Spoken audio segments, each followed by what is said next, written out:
travaux sur le cerveau ont débouché sur des découvertes intéressantes par rapport au développement de l'enfant.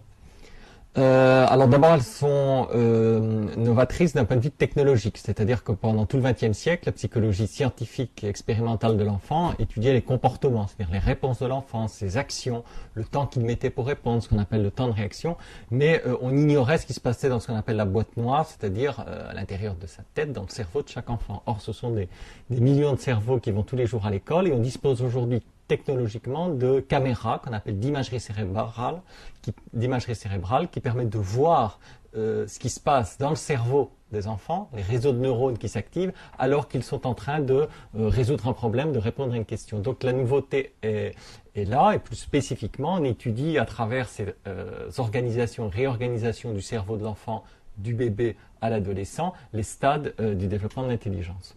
Alors cela conduit à redéfinir autrement que l'avait fait Piaget les stades de développement de l'intelligence chez l'enfant et les processus d'apprentissage.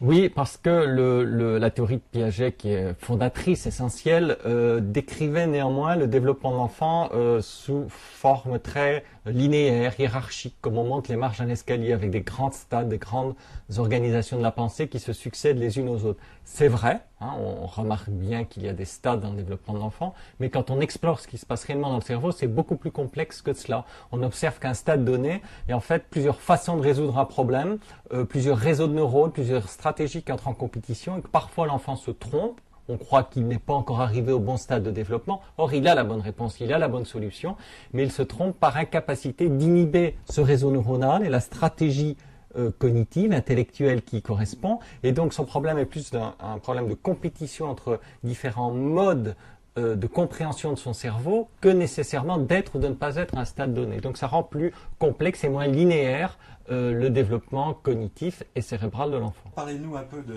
ces mécanismes de contrôle inhibitaire et des décalages de performance que vous avez mis en avant dans vos recherches. Un exemple très simple, c'est qu'on a longtemps cru que la notion de nombre, donc la possibilité de pouvoir quantifier, dénombrer une certaine quantité d'objets, émergeait seulement vers 6-7 ans chez l'enfant, ce qu'on appelle l'âge de raison, l'entrée à l'école élémentaire.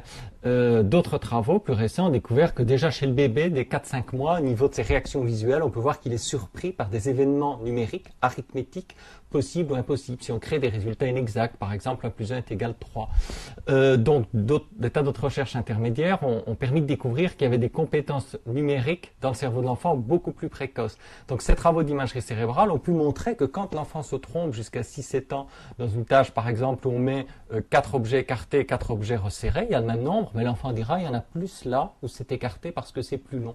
On peut voir dans son cerveau que c'est une stratégie très visuelle, très spatiale qui domine, qu'il est incapable d'inhiber, c'est ça le contrôle inhibiteur, bloquer une stratégie inadéquate pour activer la capacité de compter qu'il a en fait déjà depuis beaucoup plus longtemps. Et dans ce cadre-là, la pédagogie à l'école pourrait s'inspirer de cette découverte. Parfois, il n'est pas nécessaire de répéter, d'apprendre à l'enfant à compter, par exemple. Il peut savoir le faire, mais être incapable d'inhiber simultanément une autre stratégie qui est plutôt une intelligence visuelle et spatiale qui entre en compétition.